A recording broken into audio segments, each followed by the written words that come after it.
The mahogany table stretched 20 feet across the center of the Washington conference room, its surface reflecting the harsh fluorescent lights that had burned continuously for the past 72 hours.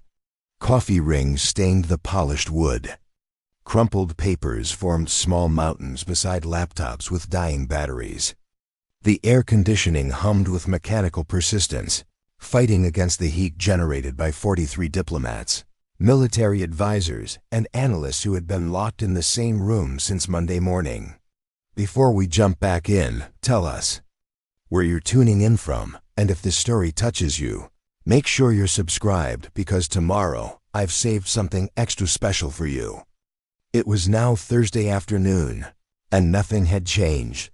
Around the table sat the most brilliant minds in international relations, Harvard graduates with decades of experience, former ambassadors who had negotiated peace treaties on 3 continents, military strategists who had planned successful operations in the Middle East, policy experts who had advised 4 different presidential administrations. Each one had arrived with thick briefcases, detailed presentations, and absolute confidence in their ability to solve what everyone called the Bukhari situation. The Bukhari region had been engulfed in conflict for 20 years. 3 ethnic groups, 2 major religions, and 1 strategic oil pipeline had created a powder keg that had already claimed over 40,000 lives. Every previous attempt at resolution had failed. The latest escalation had brought the region to the brink of full-scale war, with neighboring countries mobilizing their armies and the United Nations threatening sanctions. But in this room, surrounded by the finest diplomatic minds money could buy, she sat quietly in the corner chair that nobody else had wanted. The one with the broken armrest and the squeaky wheel. The one positioned just far enough from the main table that she could be forgotten. Dr. Sarah Chun had been thinking about the Bukhari conflict for 3 years. Not because anyone had asked her to, but because she couldn't stop. The morning had started like every other high-level crisis meeting in the District of Columbia. Security checks at the entrance. Badge scans at 3 different checkpoints. A brief orientation where everyone received the same manila folder containing the same outdated intelligence reports that had been circulating for months. Sarah had arrived precisely at 7:30, wearing the same navy blazer she wore to every meeting, carrying the same worn leather briefcase that had belonged to her father, a history professor who had taught her that the most important details were often the ones everyone else ignored.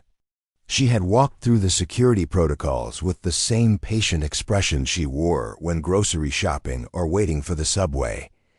The room had filled quickly with the usual suspects.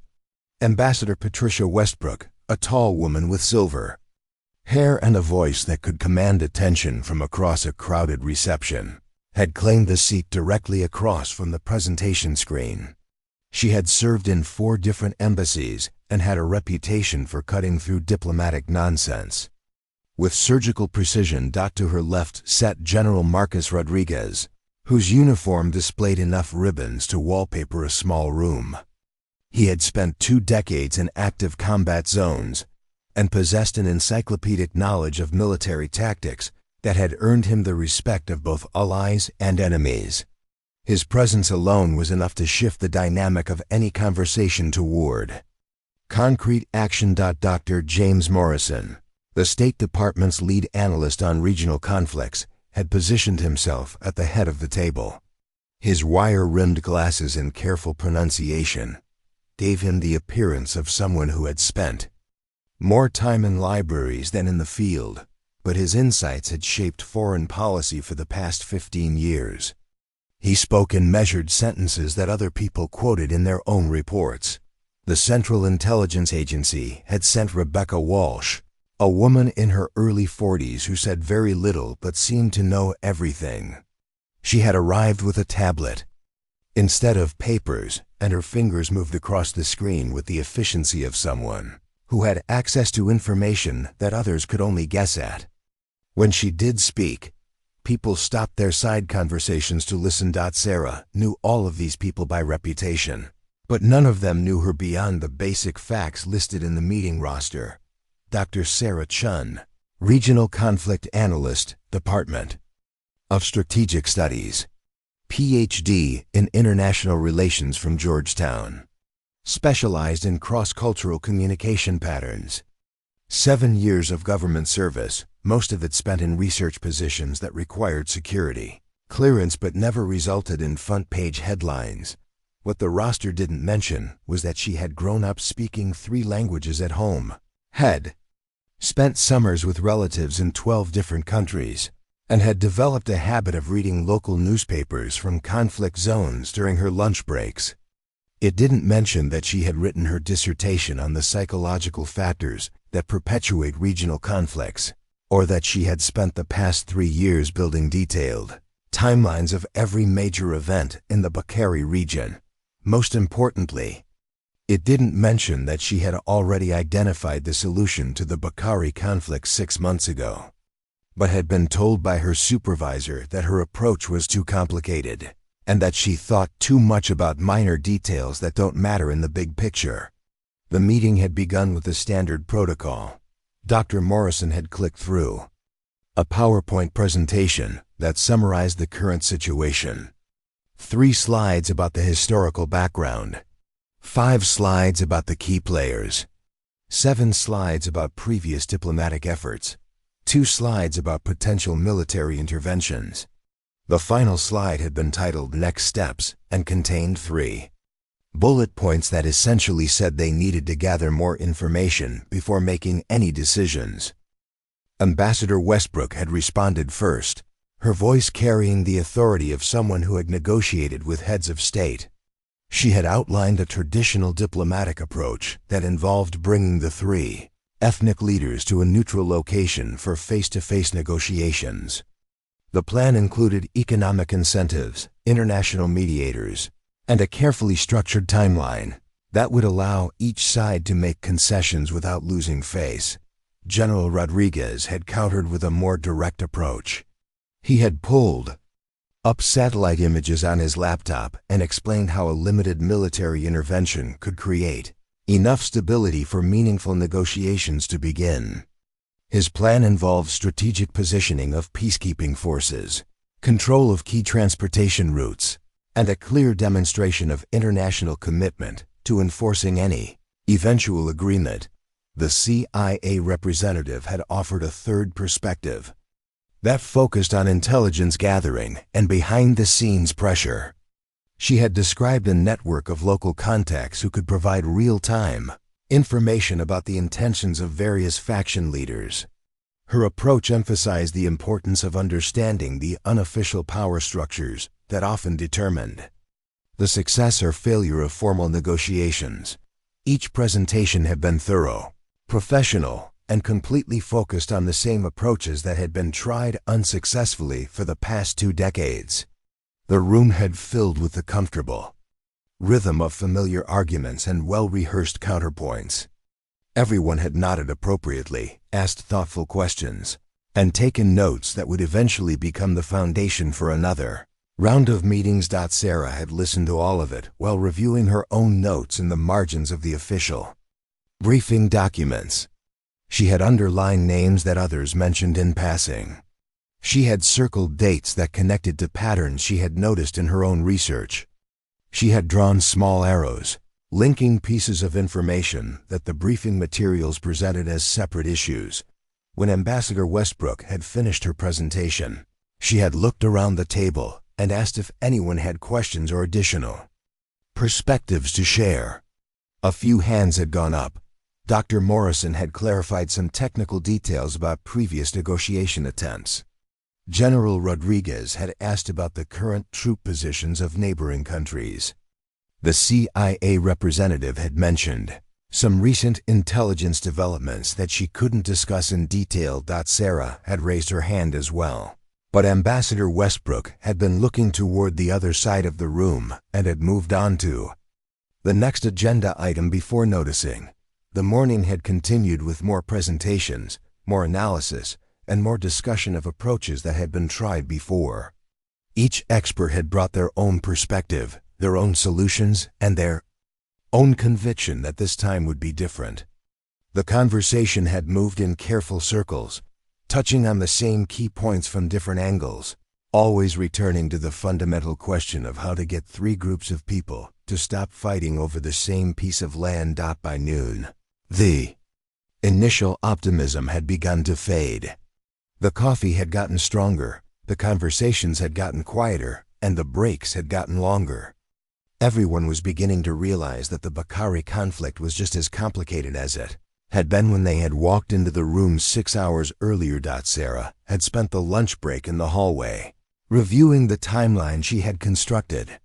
From 3 years of research, she had traced the conflict back to its roots, identifying the specific incidents that had created mistrust between the ethnic groups. She had mapped the economic factors that made compromise difficult. She had analyzed the cultural traditions that shaped how each group approached negotiations. Most importantly, she had identified the one element that every previous peace effort had overlooked. It wasn't a military strategy or a diplomatic protocol. It wasn't an economic incentive or a political compromise. It was something much simpler and much more fundamental, something that had been hiding in plain sight, while everyone focused on the obvious solutions. But when the afternoon session had begun, the conversation had returned to the same familiar patterns: more presentations about military options, more discussions about diplomatic precedents, more analysis of economic factors and political considerations. The room had filled with the sound of intelligent people saying intelligent things about a situation that required a completely different kind of thinking. Sarah had continued to take notes, continued to listen, and continued to wait for the right moment to share what she had discovered. She had learned from experience that timing was everything in rooms like this. Speaking too early would result in being dismissed as unprepared. Speaking too late would mean being ignored as irrelevant. The afternoon had stretched toward evening, and the energy in the room had shifted from focused concentration to frustrated determination. Everyone was working harder, thinking faster, and talking more, but the fundamental problem remained unchanged. The Bakari conflict was still a 20-year-old puzzle that had defeated every previous attempt at solution. As the sun began to set outside the conference room windows, Sarah had finally understood something that the other experts had missed. The problem wasn't that the Bakari conflict was too complicated to solve. The problem was that everyone had been trying to solve the wrong conflict entirely. She had been thinking about this realization for 37 minutes when Ambassador Westbrook had finally noticed her raised hand. Preparing and narrating this story took us a lot of time. So if you are enjoying it, subscribe to our channel. It means a lot to us. Now back to the story. Ambassador Westbrook's gaze swept across the room one final time before settling on Sarah's raised hand.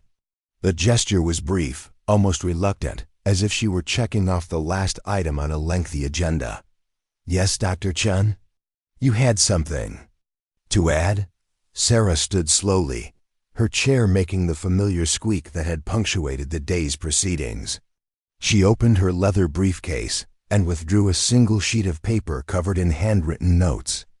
The contrast was stark against the sea of laptops, tablets, and professionally bound reports that surrounded the table. I've been examining the cultural communication patterns between the three ethnic groups. She began, her voice steady but not commanding. There's a seasonal festival cycle that creates predictable windows of Dr. Chun. Ambassador Westbrook interrupted gently. I appreciate your attention to cultural details, but we're looking for actionable solutions here. Festival schedules aren't going to stop artillery fire. A ripple of polite laughter moved through the room. Dr. Morrison adjusted his glasses and leaned forward slightly. Sarah, we've all read your reports on cultural factors. They're very thorough. But right now we need to focus on the immediate crisis. The Bakari Leadership Council is meeting tomorrow morning, and we need concrete proposals they can actually implement. General Rodriguez nodded in agreement. We're dealing with armed militias, not anthropology students. These people have been killing each other for 2 decades. They're not going to suddenly make peace because someone figured out their holiday calendar. Sarah remained standing, her paper still in her hand. The festival cycle isn't about holidays. It's about resource allocation patterns that directly correlate with conflict escalation. If you look at the timing of every major incident over the past 20 years, that's exactly what I'm talking about, Rebecca Walsh said, her voice cutting through Sarah's explanation with professional efficiency. You're connecting dots that don't need to be connected. We have current intelligence about troop movements, weapons shipments, and leadership communications. That's what drives military decisions, not agricultural festivals. The room had grown quiet, but not the respectful quiet that followed important insights. This was the uncomfortable silence that preceded a gentle redirect. Ambassador Westbrook's expression had shifted to what Sarah recognized as diplomatic patience, the look reserved for junior staff members who needed to be managed without being humiliated. Dr. Chun, your analytical work is always impressively detailed, Ambassador Westbrook continued, but I think you might be overcomplicating this situation. Sometimes the most effective solutions are the most straightforward ones. We need to get the 3 faction leaders in the same room, establish basic ground rules for negotiation, and work through their differences systematically. Sarah looked down at her notes, then back up at the faces around the table. Each expression conveyed the same message with varying degrees of politeness. Her approach was too academic, too complicated, too removed from the practical realities of international crisis management. I understand that perspective, Sarah said carefully, but every previous negotiation has failed because we've been addressing symptoms rather than root causes. The conflict isn't really about territory or resources. It's about a fundamental misunderstanding that began with a miscommunication during the 2003 harvest season. There she goes again, General Rodriguez muttered, just loud enough for the people near him to hear. Trying to solve a war with a history lesson, Dr. Morrison cleared his throat diplomatically. Sarah, I know you've spent considerable time researching the historical context, and that work has value. But we're not historians right now, we're crisis managers. The Bakari government has requested immediate international intervention. We can't tell them to wait while we analyze 20-year-old agricultural data. The CIA representative had been scrolling through her tablet during the exchange. Now she looked up with the expression of someone who had just confirmed a suspicion. Dr. Chun, I've been reviewing your previous recommendations on the Somalia situation, the Kosovo analysis, and your report on the Cyprus mediation attempts. Do you see a pattern here? Sarah felt a familiar tightness in her chest. This was the moment she had experienced in dozens of meetings over the past 7 years. The moment when her carefully researched insights were about to be dismissed as overthinking. Each of those situations involved complex cultural factors Each of those situations involved you proposing elaborate theories that sounded impressive, but couldn't be implemented. Rebecca Walsh continued. You write beautiful reports about psychological motivations and historical precedents, but when it comes time to actually resolve a conflict, we need practical solutions that work in the real world. Ambassador Westbrook nodded slowly. That's a fair point. Dr. Chun, you have a brilliant analytical mind. Nobody questions that. But sometimes I think you get so caught up in the complexity of the situation that you lose sight of the simple human elements. These faction leaders aren't going to sit still for a graduate seminar on cultural communication theory. Around the table, other participants began to nod in agreement. Sarah could see the consensus forming in real time, the way it always did when a group of experienced professionals encountered someone who approached problems from a fundamentally different angle. The thing is, Dr. Morrison added, we're not dealing with a research project here. We're dealing with people who are shooting at each other right now, today. While we're sitting in this air-conditioned room analyzing festival patterns, there are families hiding in basements because they're afraid of getting caught in a crossfire. Sarah set her paper down on the table, but kept her hand resting on it. That's exactly why cultural analysis matters. The crossfire follows predictable patterns that correspond to specific social triggers. If we can identify those triggers, Dr. Chun, Ambassador Westbrook said firmly, you're doing it again. You're taking a straightforward military conflict and turning it into a puzzle that only you can solve. That's not how diplomacy works. That's not how peace negotiations work. That's not how you end wars. The room had become noticeably warmer. Someone had turned off the air conditioning, and the late afternoon sun was streaming through the windows, casting long shadows across the conference table. Sarah could feel sweat beginning to form at the base of her neck, but she kept her expression neutral. With respect, Ambassador, every traditional approach has failed. The direct negotiations, the economic incentives, the military pressure, none of it has worked because none of it addresses the actual source of the conflict. General Rodriguez leaned back in his chair and crossed his arms.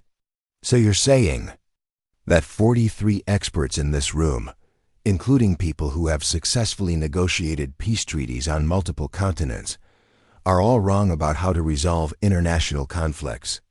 I'm saying that the Bukhari situation is different from those other conflicts in ways that our standard approaches don't account for. Different how?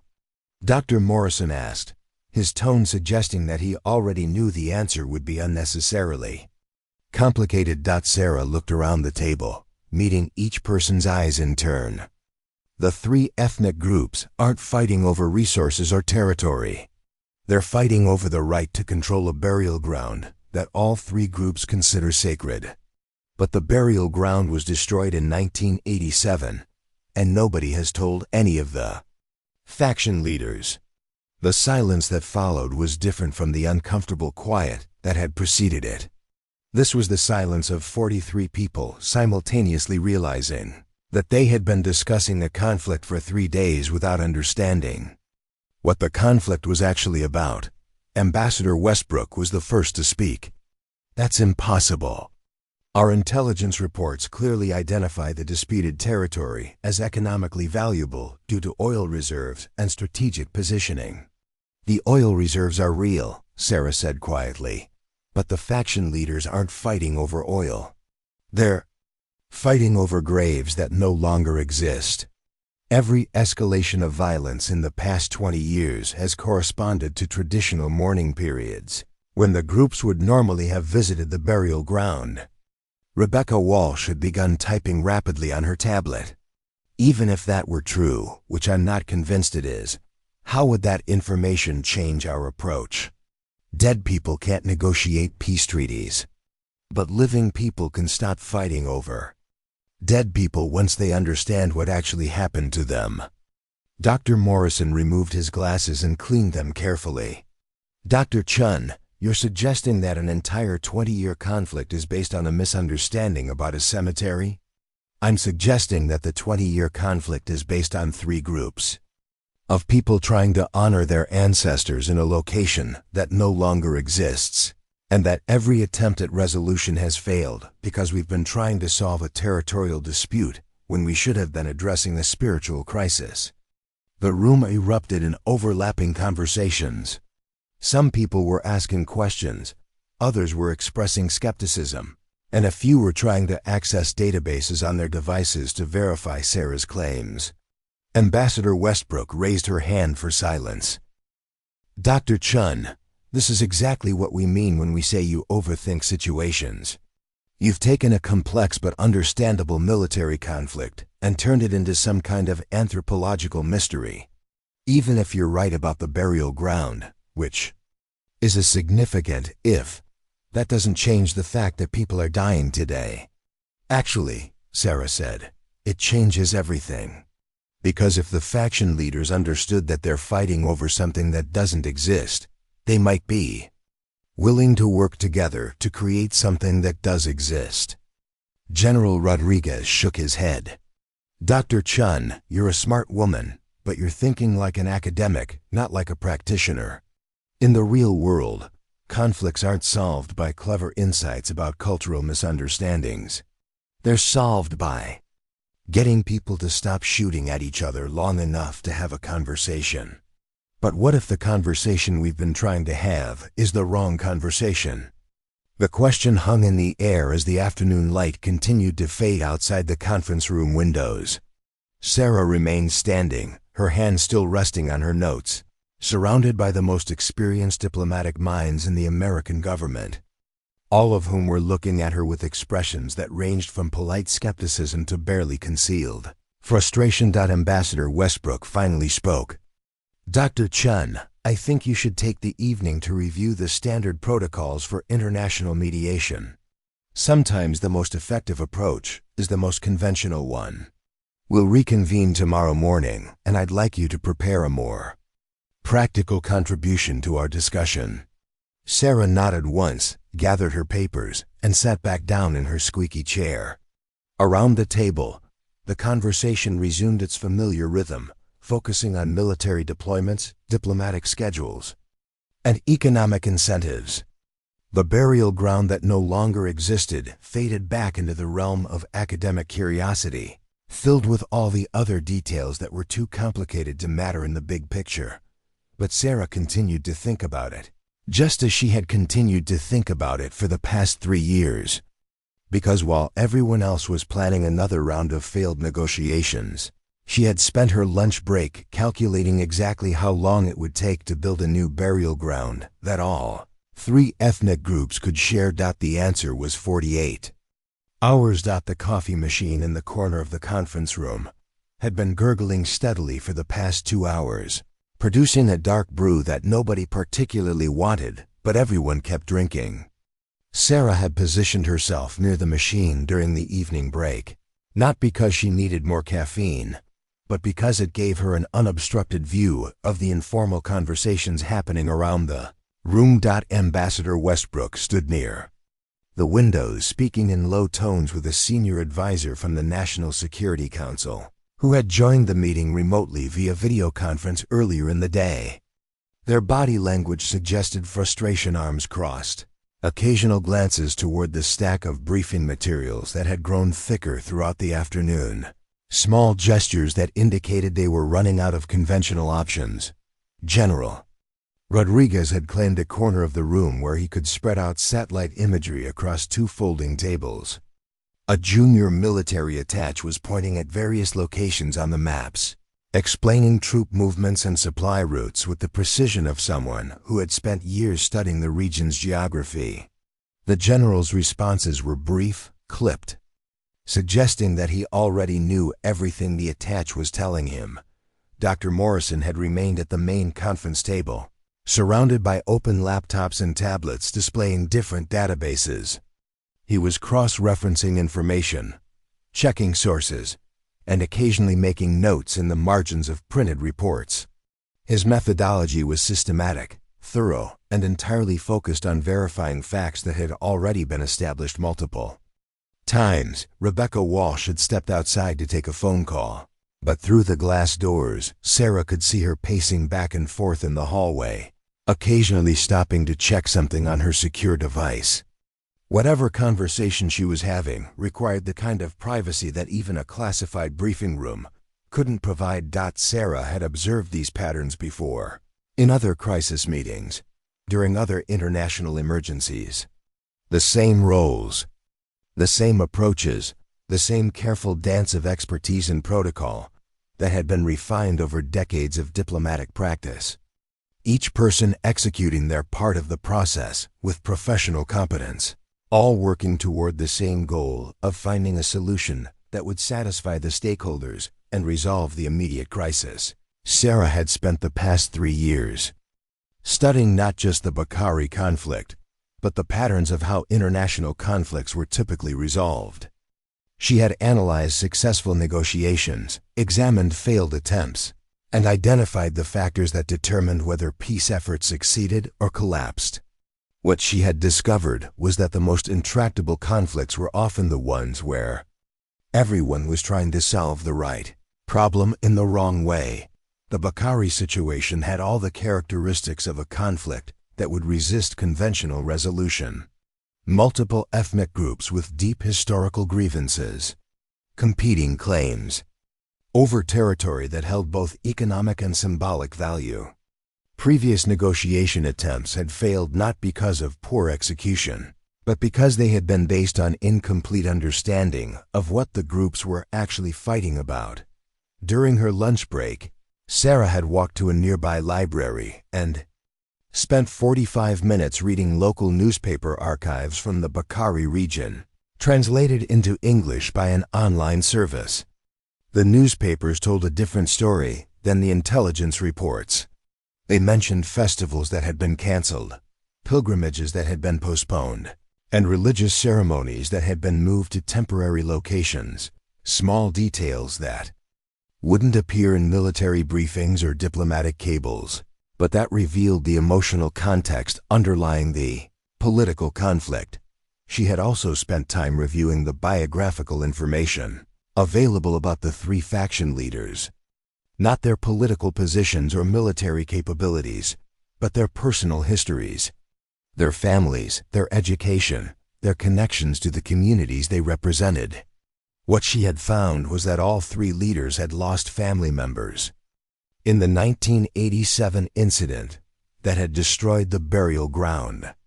They weren't just fighting over territory, they were fighting over the right to mourn in the place where their ancestors had been laid to rest. This wasn't information that would change military strategy or diplomatic protocol, but it was information that might change how the faction leaders responded to different types of proposals. If they understood that the other group shared their grief, that all three communities had lost the same sacred space, they might be willing to work together to create something new rather than fight over something that no longer existed. Sarah had returned to the conference room with this understanding, but she had also returned with the knowledge that sharing it would likely result in the same response she had received earlier. The experts around the table were focused on actionable solutions, practical approaches, and concrete steps that could be implemented immediately. Her insights about shared grief and symbolic resolution would be dismissed as academic theorizing that had no place in crisis management. So instead of speaking, she had chosen to observe. She had positioned herself where she could watch the dynamics of the room, listen to the conversations, and wait for the moment when someone might be ready to hear a different perspective. The evening break ended with the same ritual as the afternoon session. Ambassador Westbrook called everyone back to the table. Dr. Morrison distributed updated briefing materials, and General Rodriguez connected his laptop to the projection system to display the latest satellite imagery. The room settled into the familiar rhythm of presentation, discussion, and analysis, but something had changed during the break. The energy was different, more urgent, tinged with the kind of frustration that emerged when intelligent people realized they were running out of options. The initial confidence had been replaced by a more desperate focus on finding anything that might work. "Ladies and gentlemen," Ambassador Westbrook began, "we've received word that the situation in Bukhari has escalated. There was an incident at a border checkpoint 3 hours ago. 7 people were killed, including 2 civilians. The faction leaders are threatening to withdraw from any future negotiations unless we can provide immediate security guarantees." The room absorbed this information with the practiced calm of people who had dealt with international crises before. But Sarah could see the tension in their faces, the way their postures shifted slightly, the increased speed of their note-taking. This wasn't just another diplomatic challenge, it was a race against time. "General." Rodriguez clicked through a series of satellite images showing increased military activity along the border regions. "We're seeing movement from all 3 factions. Not just defensive positioning, but preparations for offensive operations. If this continues, we're looking at full-scale conflict within the next 48 hours. Dr. Morrison consulted his tablet and added, "The UN Security Council is meeting in an emergency session tomorrow morning. They're considering a peacekeeping intervention, but that could take weeks to organize and deploy. We need something that can be implemented immediately." Rebecca Walsh had returned from her phone call, and her expression suggested that whatever she had learned had not been encouraging. "I've been in contact with our field operatives in the region. The local population is beginning to evacuate. Markets are closing, schools are shutting down, and people are moving away from the border areas. They're expecting war." Sarah had continued taking notes throughout these updates, but her notes were different from the others in the room. While everyone else was documenting military movements and political developments, she was tracking the emotional escalation of the conflict. The timing of the border incident, the specific nature of the threats being made, the way the faction leaders were communicating with each other, all of it fit the pattern she had identified in her research. The three groups weren't just preparing for war. They were preparing for the kind of war that would determine once and for all which group had the right to claim the territory where their ancestors had been buried. It was a fight about honor, about memory, about the fundamental question of who belonged to the land and who had the authority to speak for the dead. This was exactly the kind of conflict that couldn't be resolved through traditional diplomatic or military means. Economic incentives wouldn't work because the groups weren't fighting over money. Territorial compromises wouldn't work because the territory itself held symbolic meaning that couldn't be divided. Military intervention wouldn't work because it would only confirm each group's belief that the others were trying to steal their sacred space. But Sarah had also realized something else during her research. The three faction leaders had never actually spoken to each other about the burial ground. They had negotiated about borders, about resources, about political representation, but never about the spiritual dimension of their conflict.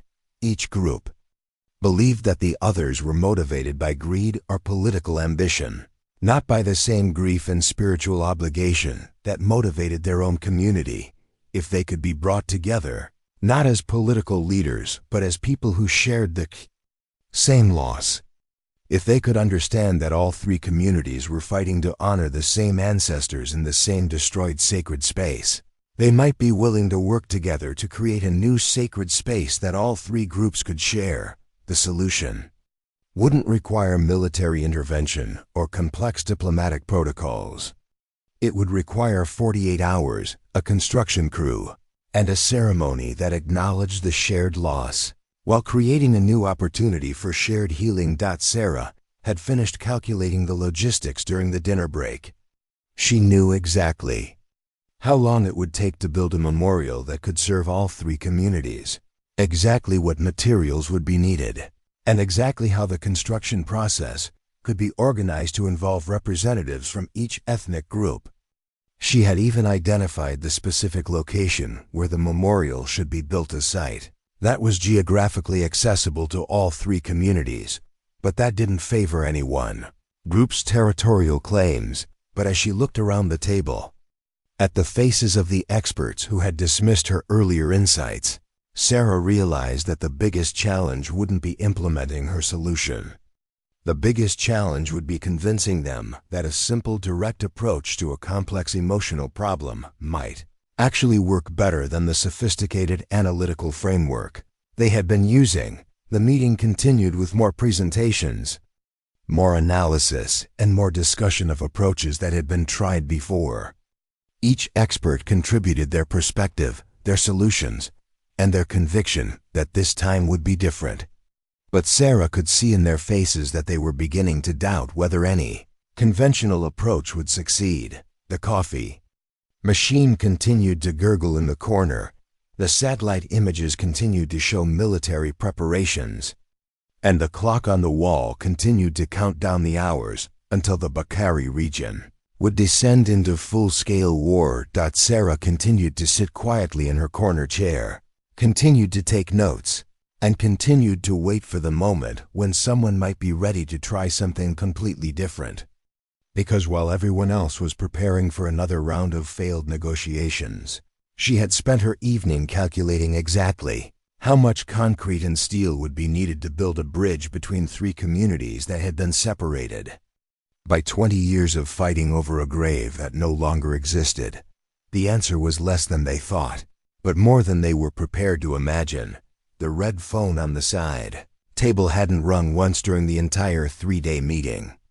It was the kind of device that existed in every high-level government conference room, connected directly to the Pentagon's Crisis Management Center, designed to deliver information that was too urgent or too sensitive for normal communication channels. When it finally rang at 11:47 p.m. on Thursday night, the sound cut through the room's exhausted conversations like a fire alarm. Ambassador Westbrook reached for it immediately, her expression shifting from tired frustration to sharp alertness. The conversation was brief, one-sided, and conducted in the kind of diplomatic code that revealed nothing to observers, but everything to experienced practitioners. When she hung up, the room had fallen completely silent. The Bukhari regional government has just declared a state of emergency, she announced, her voice carrying the weight of someone who had delivered similar news before. All 3 faction leaders have mobilized their forces. Intelligence suggests they're planning coordinated attacks on each other's primary strongholds, beginning at dawn. We're looking at a full-scale civil war in less than 6 hours. General Rodriguez was already reaching for his secure communication device. "Ma'am, I need to contact Central Command. If we're going to deploy peacekeeping forces, we need to begin mobilization immediately. Even our fastest response units will need 12 hours to reach the region." Dr. Morrison had begun typing rapidly on his laptop, pulling up deployment protocols and international law databases. "We'll need UN approval for any military intervention. Given the time constraints, we might have to proceed under emergency humanitarian provisions, but that opens up a whole series of legal complications. There's no time for legal complications." Rebecca Walsh interrupted, her phone already pressed to her ear. "I'm calling the director. We need to activate our emergency response protocols immediately. This has moved beyond diplomatic resolution into crisis containment." The room erupted into focused chaos. Everyone was moving at once, making phone calls, accessing secure databases, and implementing the emergency procedures that had been developed for exactly this type of situation. The measured deliberation that had characterized the previous 3 days was replaced by the controlled urgency of people who understood that they were racing against a deadline that couldn't be negotiated or extended. Sarah remained in her corner, chair, watching the transformation of the room around her. She had seen this pattern before, in other crisis meetings, during other international emergencies.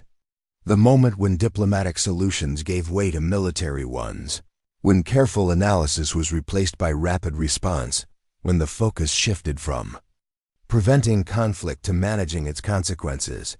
But she had also seen something else in the past 3 days, something that the current crisis was making even more obvious. The experts around the table were operating from a playbook that had been written for different types of conflicts where the opposing sides were fighting over tangible resources or clear political objectives. They were applying military and diplomatic solutions to a problem that was fundamentally spiritual, cultural, and emotional. The Bukhari conflict wasn't escalating because of military strategy or political calculation. It was escalating because tomorrow, October 15th, marked the anniversary of the 1987 incident that had destroyed the burial ground. All 3 faction leaders were preparing to fight a war that would determine which group had the right to mourn their ancestors on the day when that mourning was most important. Sarah had discovered this timeline during her evening research, but she had also discovered something else.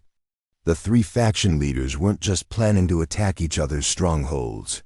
They were planning to meet at the site of the destroyed burial ground, each group believing that they would be the only ones there, each group prepared to defend their exclusive right to conduct the anniversary ceremony. The collision wasn't scheduled for dawn. It was scheduled for 3 p.m., the exact time when the burial ground had been destroyed 20 years earlier.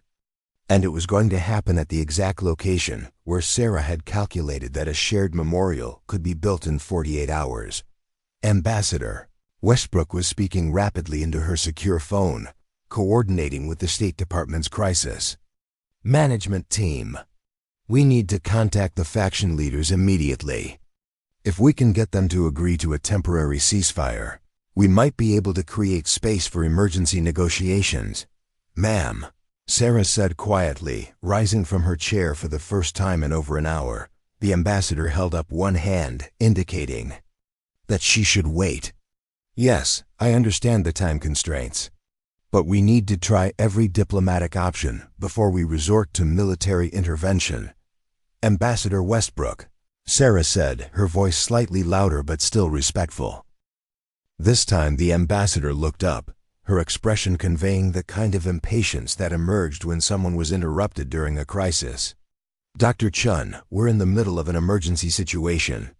Unless you have information that directly relates to immediate crisis management, I need you to wait.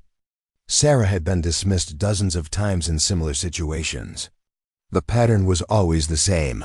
Acknowledge the junior staff member's desire to contribute. Explain that the current situation required senior-level decision-making and redirect their attention to supportive rather than leadership roles. She had learned to accept these dismissals with professional grace, to return to her corner chair and wait for a more appropriate moment to share her insights. But this time was different. This time, she had information that could prevent a war that would begin in less than 6 hours. Information that none of the senior experts possessed, despite their decades of experience and their access to classified intelligence databases. I know why they're mobilizing their forces, Sarah said, her voice carrying a quiet authority that made several people in the room pause their phone conversations. And I know when and where they're planning to meet. Ambassador Westbrook lowered her phone slowly. Dr. Chun, our intelligence sources have already provided us with troop movement analyses and target assessments. We're fully briefed on the military situation. They're not planning military attacks, Sarah said, moving away from her corner chair and approaching the main conference table. They're planning to meet at the site of the destroyed burial ground at 3 p.m. tomorrow afternoon. Each group believes they'll be the only ones there for the anniversary ceremony. The room had grown quiet again, but this time the silence was different. Not the dismissive quiet that preceded a gentle redirect, but the focused silence of people who had just heard information that changed their understanding of the situation. General Rodriguez looked up from his secure device. Dr. Chun, our satellite imagery shows clear preparations for offensive operations. Weapons positioning, supply line establishment, coordination with external support networks. These are not the patterns of a ceremonial gathering. They're bringing weapons because they expect to have to defend the burial ground, Sarah explained, her voice gaining strength as she continued. Each faction leader believes that the other two groups are planning to desecrate the anniversary ceremony. They're not preparing to attack each other's strongholds. They're preparing to protect what they believe is their exclusive right to mourn their ancestors. Dr. Morrison had stopped typing and was looking at Sarah with the expression of someone who was trying to process new information quickly. Even if that's true, the result is the same. Armed groups meeting at the same location with the expectation of conflict. The intentions don't change the outcome. Actually, Sarah said, reaching into her briefcase and withdrawing a folder that she had been carrying for the past 3 days, the intentions change everything. Because if they understand that they're all there for the same reason, they might be willing to work together instead of fighting each other. She opened the folder and spread its contents across the conference table. Maps, photographs, construction, blueprints, and timeline charts covered the surface, all focused on a single location and a single 48-hour period. The documents were hand-drawn, photocopied from library books, and assembled with the kind of meticulous attention to detail that characterized academic research rather than government briefings. This is the site of the original burial ground, Sarah said, pointing to a photograph that showed a small valley surrounded by hills. And this is what it looked like before the 1987 incident. She indicated a second photograph that showed the same valley, but filled with stone markers and ceremonial structures. This is what the three faction leaders are fighting over, she continued, pointing to a third photograph that showed the same valley, now empty and scarred by years of conflict. They're not fighting over territory or resources. They're fighting over the right to restore their ancestors' resting place. Ambassador Westbrook had ended her phone call and was studying the documents with the focused attention of someone who was trying to understand a completely new framework for a familiar problem. Dr. Chun, even if your analysis is correct, how does this change our response? We still have three armed groups converging on the same location with the expectation of conflict. Sarah reached for the final document in her folder, a hand-drawn blueprint that showed the same valley, but filled with a new structure that incorporated elements from all three ethnic traditions. Because if they arrive at the site and find that someone has already begun building a memorial that honors all three communities, they might be willing to work together to complete it instead of fighting over who has the right to begin it. The room erupted in overlapping conversations.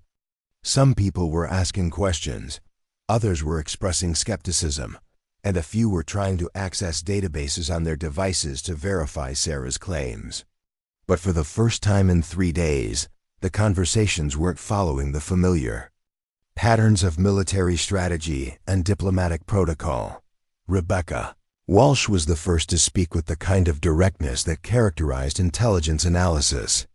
Dr. Chun, you're suggesting that we begin construction of a memorial structure in the middle of a conflict zone, with no security guarantees and no approval from any of the faction leaders, in the hope that armed militias will choose to help build it instead of fighting over it? I'm suggesting that we give them something to build together instead of something to fight over, Sarah replied. The construction can be completed in 48 hours with the right materials and coordination. If representatives from all three communities are involved in the building process, they'll arrive at the anniversary ceremony not as enemies defending their exclusive rights, but as partners who have already begun creating something that honors their shared loss. General Rodriguez shook his head slowly. Dr. Chun, that's the most optimistic assessment of human nature I've ever heard in a military briefing. These people have been killing each other for 20 years. They're not going to suddenly become cooperative because someone built them a monument. They've been killing each other for 20 years because they believed they were fighting over something that made them different, Sarah said.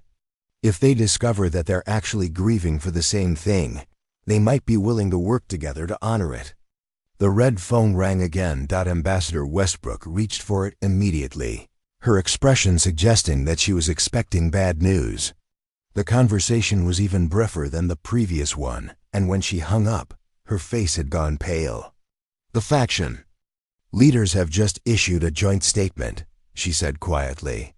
They're demanding that all international observers withdraw from the region immediately. They want to settle this conflict privately, without outside interference. We have until dawn to evacuate all American personnel from the area. The room absorbed this information with the kind of silence that preceded either panic or breakthrough. Sarah realized that this was the moment she had been waiting for. The moment when conventional solutions had been exhausted and unconventional ones might finally be considered. They're not demanding privacy so they can fight, she said, her voice cutting through the silence with surprising clarity. They're demanding privacy so they can mourn. If we can help them mourn together instead of separately, we might be able to prevent them from fighting at all. For the first time in 3 days, nobody interrupted her. The experts around the table were looking at her documents, processing her analysis, and considering the possibility that the junior staff member they had dismissed as an overthinker might have identified the one approach that none of them had considered. The clock on the wall showed 12:15 a.m. In less than 15 hours. 3 groups of armed mourners would converge on the site of their destroyed burial ground, each believing that they were the only ones with the right to be there. Sarah had 48 hours to build a bridge between them. But first she had to convince the people in this room that building bridges was more effective than building walls. Dr. Morrison was the first to lean forward and examine Sarah's blueprints more closely. His wire-rimmed glasses caught the fluorescent light as he traced the architectural details with his finger, following the lines that showed how traditional burial markers from all three ethnic groups could be incorporated into a single memorial structure. "This design," he said slowly, "it's not just culturally sensitive, it's architecturally feasible. The materials you've specified, local stone, traditional metalwork, ceremonial plantings, they're all available in the region. The construction timeline is tight, but not impossible." Sarah nodded, pulling out a second set of documents. "I've been in contact with local contractors through an NGO that operates in the area. They've confirmed that the materials can be delivered within 12 hours, and the construction crew can be assembled by dawn. The design is modular, which means representatives from each community can work on their own section while contributing to the overall structure." Ambassador Westbrook had been studying the photographs of the original burial ground, comparing them to Sarah's proposed memorial design. "Dr. Chun, you're suggesting that we begin construction without any authorization from the faction leaders, without any guarantee of cooperation, and without any security protection for the construction crew. I'm suggesting that we give them something to authorize instead of something to fight over," Sarah replied. "The construction crew will be local workers, not international contractors. The materials will be sourced from regional suppliers, not imported from outside. The design honors all three traditions equally, so no group can claim that their culture is being marginalized." General Rodriguez had been scrolling through his secure device, cross-referencing Sarah's timeline with the intelligence reports he had been receiving throughout the day. "Dr. Chun, our latest satellite imagery shows that the faction leaders are already moving their forces toward the burial ground site. They're not just planning to meet there, they're planning to establish defensive positions around the perimeter. That suggests they're expecting prolonged conflict, not a brief ceremony." Sarah reached for a map of the region and spread it across the table beside her other documents. "General, look at the positioning patterns. Each group is approaching from a different direction, and they're all stopping at the same distance from the central site. They're not establishing offensive positions. They're establishing protective barriers around what they believe is their exclusive ceremonial space." She pointed to 3 different locations on the map, each marked with the symbols she had been using to track the faction movements. "The Kedri group is approaching from the east, following the traditional pilgrimage route their ancestors used for centuries. The Mantara faction is coming from the north, along the path that leads to their historic settlements. The Zolani fighters are moving from the south, through the valleys where their people have lived for generations." Rebecca Walsh had been analyzing the same intelligence data on her tablet, but from a different perspective. "Dr. Chun, you're describing this as if it's a coordinated religious pilgrimage, but our intercepts indicate that each group is carrying enough weapons and ammunition for sustained combat operations. These aren't pilgrims, they're armies." "They're both," Sarah said quietly. "They're people who have been preparing for 20 years to fight a war that would finally determine which group has the right to mourn their ancestors in the place where those ancestors were buried. The weapons aren't for conquest, they're for protection. Each group believes that the other two are planning to desecrate the anniversary ceremony."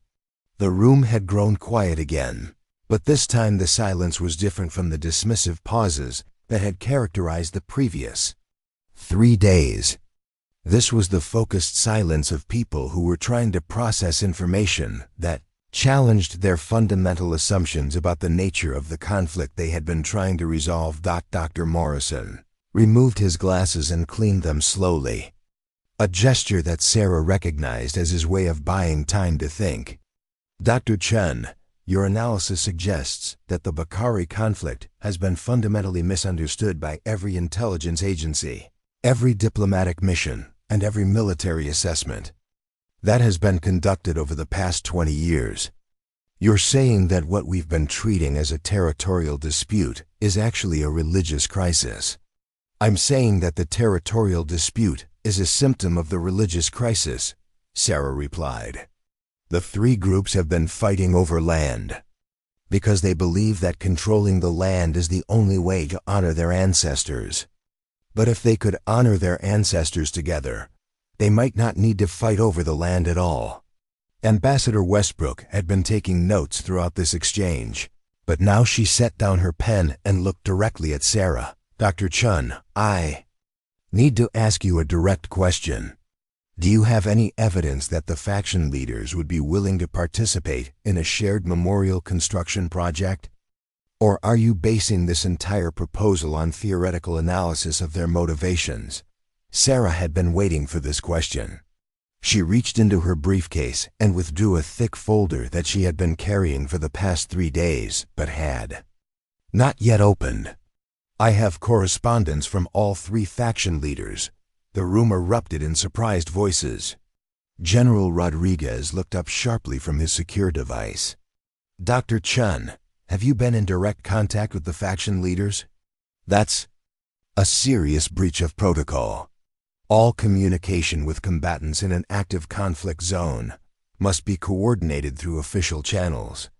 I haven't been in contact with them, Sarah said, opening the folder to reveal dozens of printed emails, letters, and documents. But I've been monitoring their communications with religious leaders, community elders, and cultural organizations over the past 3 years. These are public communications, available through news outlets and cultural websites. They're not classified, but they reveal the spiritual dimension of the conflict that doesn't appear in intelligence reports. She spread the documents across the table, organizing them by date and by faction leader. 6 months ago, Kedri leader Amara Okafor sent a letter to a cultural preservation society, expressing her frustration that international mediators kept discussing economic development when her people were primarily concerned with spiritual restoration. 3 months ago, Mantara leader David Agbochi published an article in a regional newspaper, explaining that his group's primary goal was to ensure that their ancestors' graves were properly honored. 2 weeks ago, Jolani leader Rachel Anuka gave an interview to a local radio station where she said that her people would be willing to work with other groups if they could find a way to share the sacred site without compromising their traditional practices. Dr. Morrison was reading through the documents as Sarah spoke, his expression shifting from skepticism to surprised recognition. Dr. Chen, these communications, they're not discussing military strategy or territorial claims. They're discussing grief, spiritual obligation, and the need for closure. Exactly, Sarah said. While we've been analyzing their conflict through the lens of political science and military strategy, they've been trying to solve a problem that requires anthropological and psychological understanding. They're not fighting because they hate each other. They're fighting because they love their ancestors, and they don't know how to honor them without excluding the other groups. Rebecca Walsh had been reviewing the intelligence implications of Sarah's documents, and her expression suggested that she was beginning to understand the gap between official assessments and actual motivations. Dr. Chen, if your analysis is correct, then every negotiation attempt has failed because we've been trying to solve the wrong problem. We've been offering them territorial compromises and economic incentives when what they actually want is spiritual resolution. And spiritual resolution can't be achieved through traditional diplomatic methods, Sarah continued. It requires understanding the cultural context, respecting the emotional dimensions of the conflict, and creating solutions that address the underlying grief rather than just the surface-level disputes. Ambassador Westbrook had been studying the timeline that Sarah had constructed, comparing it to the official diplomatic records. Dr. Chun, you're suggesting that we abandon 3 days of careful analysis and strategic planning in favor of a construction project that has never been attempted in an active conflict zone. I'm suggesting that we acknowledge that 3 days of careful analysis and strategic planning have brought us to the same place where 20 years of previous efforts have failed. Sarah replied. The definition of insanity is doing the same thing repeatedly and expecting different results. Maybe it's time to try something different. The red phone rang again. This time, General Rodriguez reached for it, his expression suggesting that he was expecting an update on military positioning. The conversation was brief but intense, conducted in the kind of military shorthand that conveyed maximum information in minimum time. When he hung up, his face was grim. The situation has escalated again, he announced. All 3 faction leaders have issued statements declaring that they will not negotiate with any group that attempts to interfere with their anniversary ceremony. They're demanding that international observers maintain a minimum distance of 10 miles from the burial ground site, and they're threatening to consider any violation of this boundary as an act of aggression. The room absorbed this information with the kind of silence that preceded either capitulation or breakthrough. Sarah realized that this was the moment when the experts around the table would either return to their conventional approaches or consider the possibility that an unconventional solution might be necessary. They're not rejecting international involvement, she said quietly. They're rejecting international interference. If we can frame the memorial construction as support for their anniversary ceremony rather than intervention in their conflict, they might be willing to accept our assistance. Dr. Morrison looked up from the documents he had been reading. Dr. Chun, you're suggesting that we reframe our entire approach from conflict resolution to grief counseling? I'm suggesting that we acknowledge that some conflicts can't be resolved through negotiation because they're not really about negotiable issues, Sarah replied. The Bakari conflict is about loss, mourning, and the need for closure. Those are psychological needs that require psychological solutions.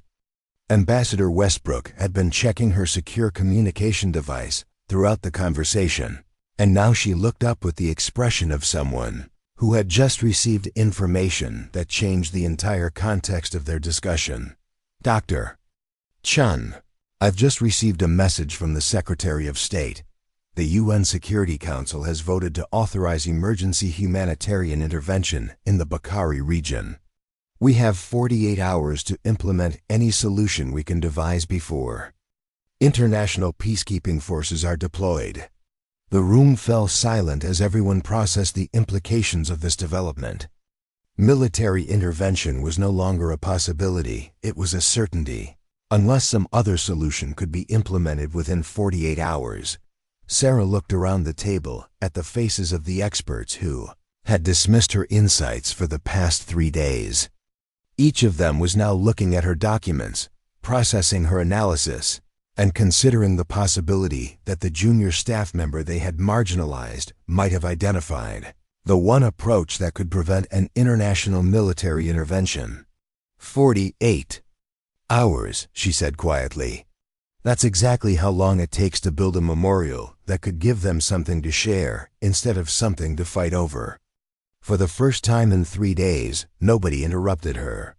The experts around the table were looking at her blueprints, reading her correspondence, and beginning to understand that the woman they had dismissed as an overthinker might have been thinking about exactly the right thing. The clock on the wall showed 12:47 a.m. In less than 14 hours. 3 groups of armed mourners would converge on the site of their destroyed burial ground, each believing that they were the only ones with the right to be there. But for the first time in 3 days, the people in the room were beginning to believe that Sarah might know how to give them a reason to be there together. The secure video conference screen flickered to life at 1:15 a.m., displaying the tired faces of 3 people who had been awakened in different time zones to participate in an emergency consultation. Secretary of State Margaret Harrison appeared from her home office in McLean, Virginia. CIA Director Thomas Kellerman joined from the agency's Crisis Management Center in Langley. General Patricia Soong, chairman of the Joint Chiefs of Staff, connected from the Pentagon's Secure Communications Facility. Ambassador Westbrook had requested the emergency conference after Sarah's presentation, but now she seemed uncertain about how to explain the dramatic shift in their approach to the Bakari crisis. She had spent her career implementing conventional diplomatic solutions, and the proposal she was about to present challenged every protocol she had been trained to follow. "Madam Secretary," she began, "we've received new intelligence that suggests the Bakari conflict has been fundamentally misunderstood by previous analysis. Dr. Sarah Chun, our regional conflict analyst, has identified cultural and spiritual dimensions that weren't apparent in our initial assessments." Secretary Harrison's expression conveyed the kind of skepticism that senior officials developed after years of receiving urgent briefings that promised revolutionary insights but delivered incremental improvements. "Ambassador, we have less than 14 hours before 3 armed factions converge on the same location. I need actionable intelligence, not academic theories." Sarah had been sitting at the edge of the video conference frame, but now she moved forward so that she was visible.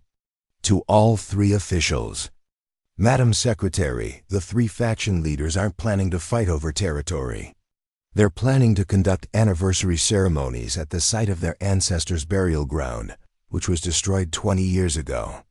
Each group believes they're the only ones who will be there." General Soong leaned forward, her uniform displaying the kind of ribbon array that indicated decades of operational experience. "Dr. Chen, our satellite intelligence shows clear preparations for military engagement. Weapons positioning, ammunition supplies, defensive fortifications. These are not the patterns of a religious ceremony." "Ma'am, they're bringing weapons because they expect to have to defend their right to mourn," Sarah replied. "Each group believes that the other 2 are planning to desecrate the anniversary ceremony. The military preparations are defensive, not offensive."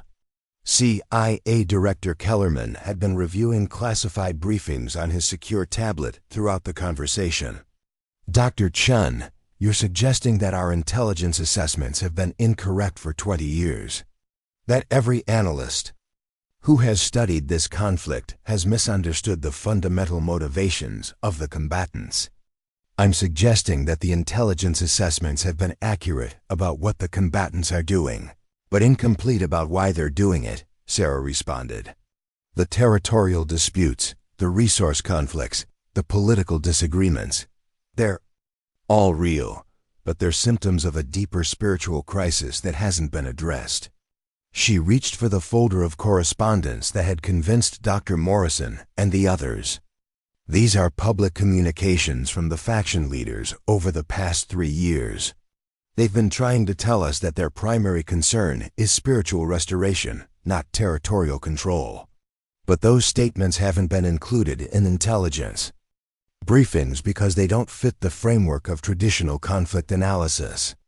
Secretary Harrison had been taking notes throughout the exchange, but now she set down her pen and looked directly at Sarah through the video connection. "Dr. Chun, you have my attention. Explain to me how understanding the spiritual dimensions of this conflict changes our response options." Sarah had been preparing for this moment for 3 years, but now that it had arrived, she realized that she had less than 5 minutes to explain a solution that challenged every assumption about how international conflicts should be resolved. She took a breath and began with the most important point. "Madam Secretary, the faction leaders are willing to work together if they can find a way to honor their ancestors without compromising their traditional practices. I've designed a memorial structure that incorporates elements from all 3 ethnic traditions, and I've identified local contractors who can complete the construction in 48 hours. General Sung's expression shifted from skepticism to sharp interest.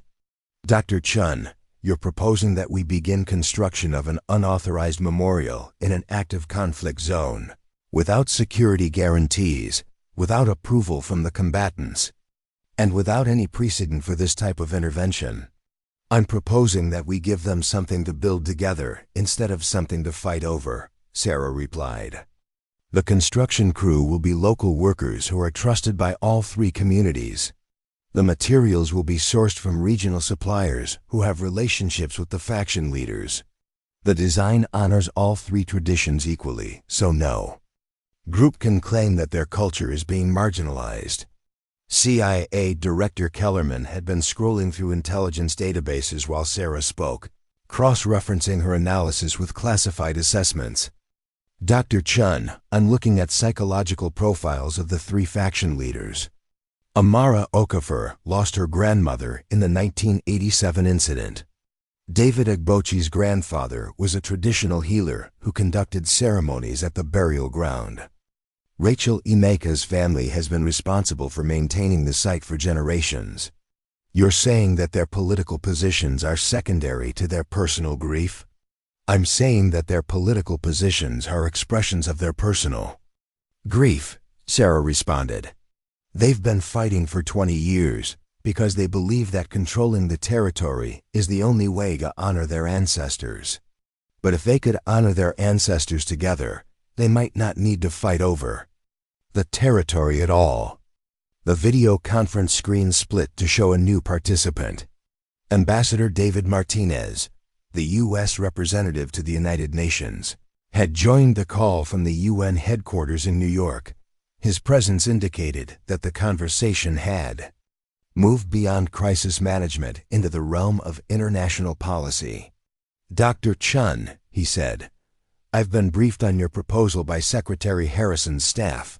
The UN Security Council has authorized peacekeeping intervention, but that authorization is contingent on the failure of diplomatic solutions. If your approach has any chance of success, we need to implement it immediately. Sarah had been waiting for this question. She reached for her construction timeline and held it up to the camera. Ambassador Martinez, the memorial can be completed in 48 hours with the right coordination.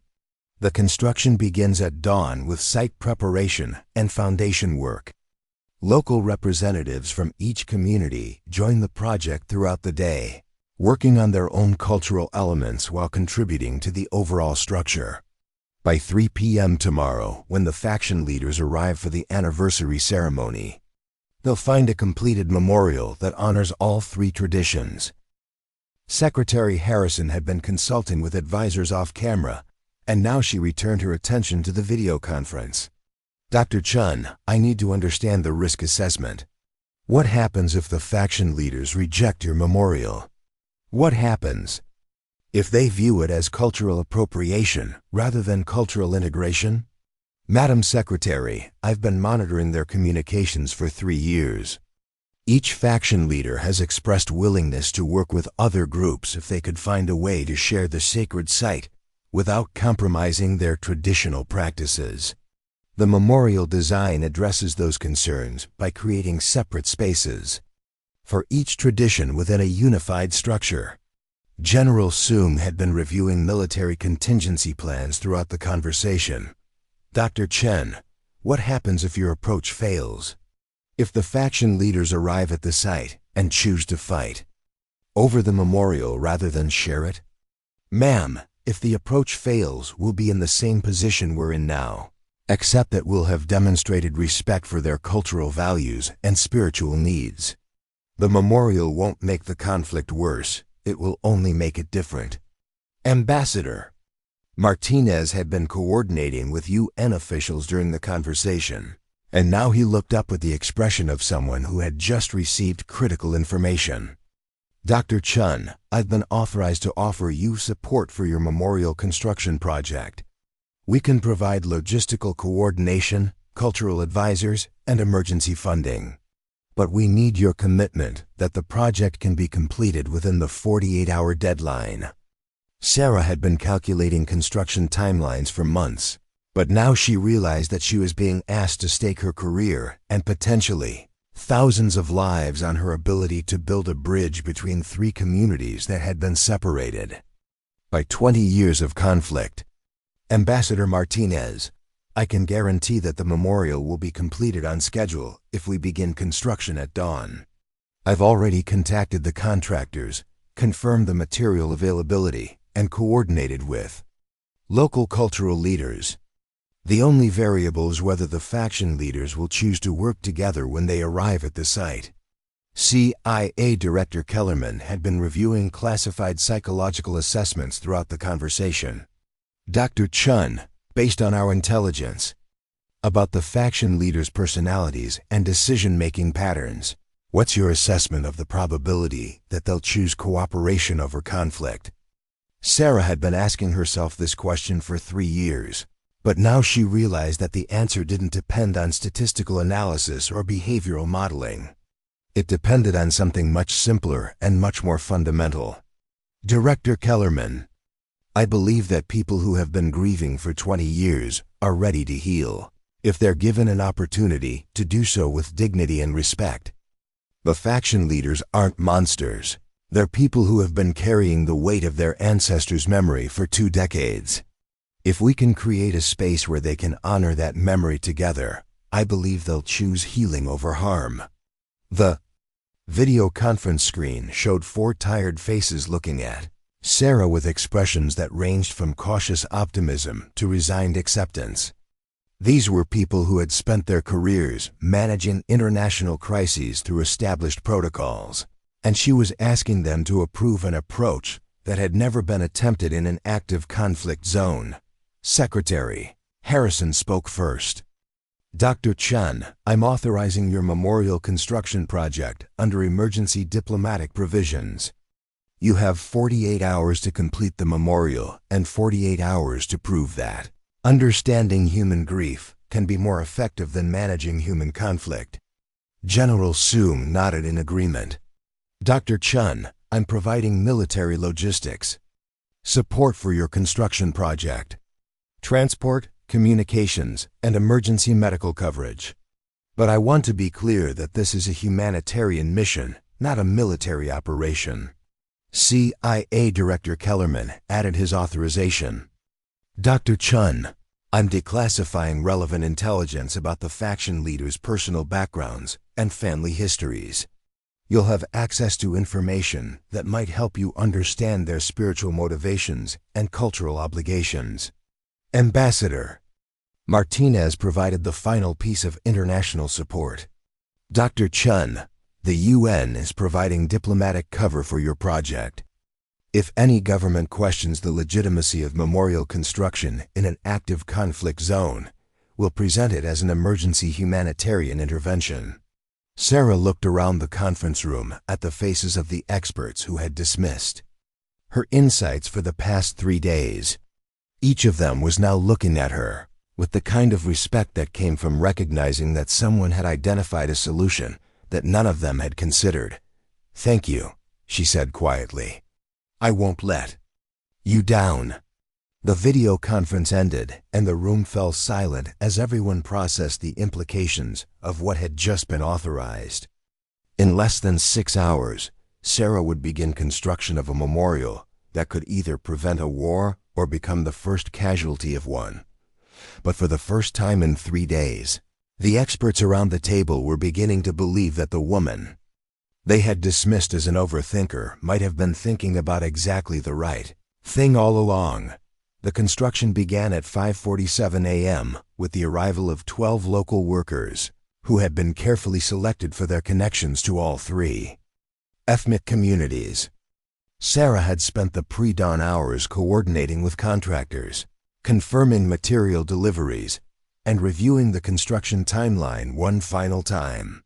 The site of the destroyed burial ground was still shrouded in morning mist when the first trucks arrived carrying stone blocks, ceremonial medals, and traditional plantings. Maria Santos, the project foreman, had worked on cultural restoration projects throughout the region for 15 years.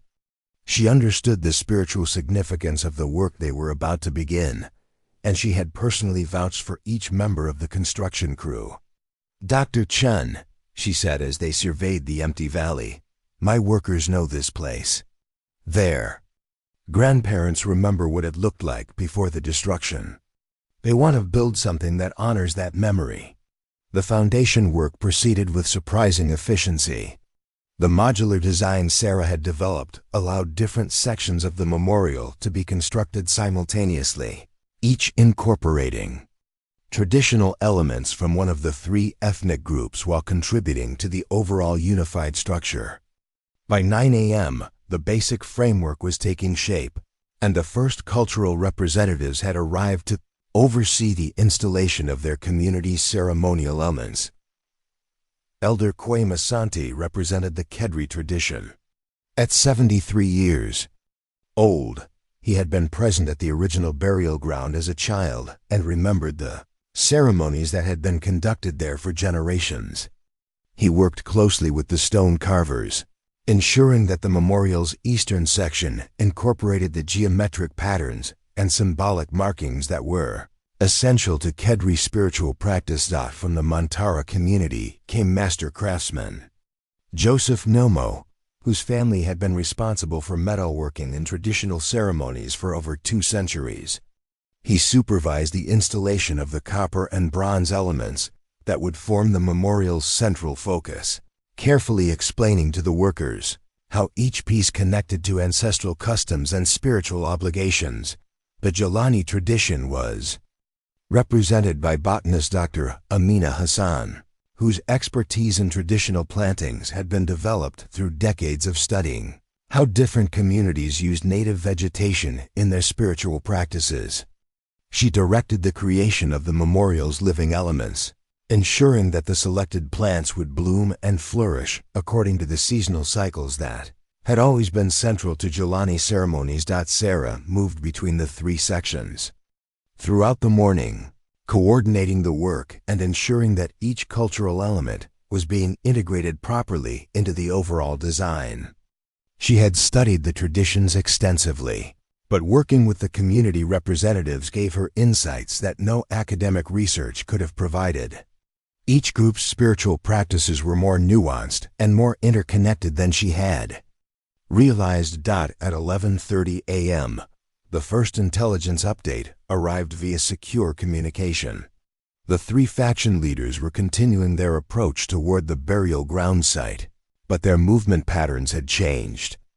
Instead of the defensive positioning that had characterized their earlier advances, they were now traveling in smaller groups with fewer weapons and with what appeared to be ceremonial items rather than military equipment. "They're not coming to fight," Sarah told Ambassador Westbrook during a brief phone update. "They're coming to mourn.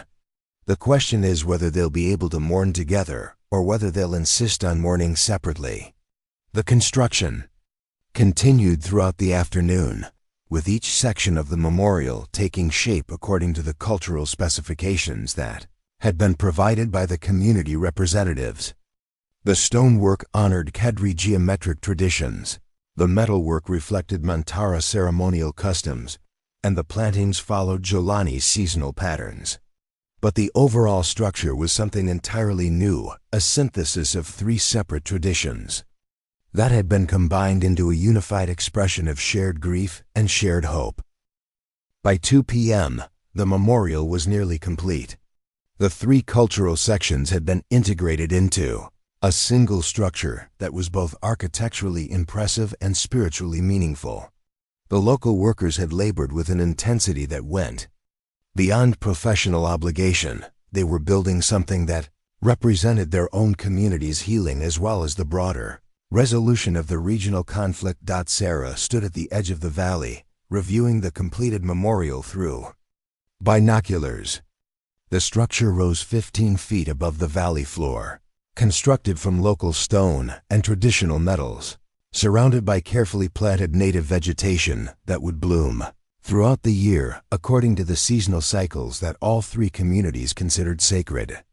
It was beautiful, but more importantly, it was authentic, a genuine expression of the spiritual traditions that had been disrupted by 20 years of conflict. At 2:43 p.m., the first faction leader arrived. Amara Okafor approached the memorial, sight from the east, followed by 17 members of her community. They carried traditional ceremonial items, flowers, candles, and woven cloths that had been prepared for the anniversary ceremony. Sarah watched through her binoculars as Okafor stopped at the edge of the memorial and examined the structure with careful attention. For several minutes, Okafor walked around the memorial, studying each section, touching the stonework, examining the metalwork, and inspecting the plantings. Sarah could see her speaking with the community members who had accompanied her, pointing to different elements of the structure and explaining their significance. The conversation appeared to be both surprised and pleased. At 2:51 p.m., the second faction leader arrived.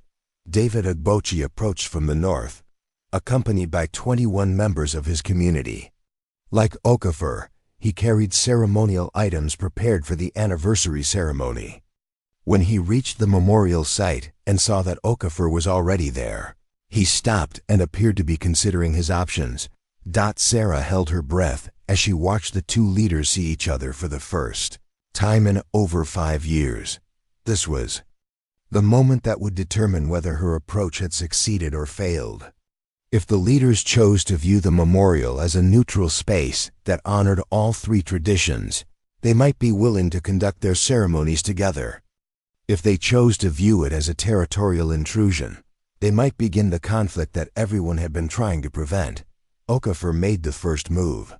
She walked toward Ogbochi, carrying the ceremonial cloth that represented her community's contribution to the anniversary ceremony. She stopped 5 feet away from him and extended the cloth in a gesture that Sarah recognized as a traditional invitation to shared mourning. Ogbochi studied the cloth for several seconds, then reached into his ceremonial bag and withdrew a small bronze object that Sarah knew from her research was a traditional Mantara mourning bell.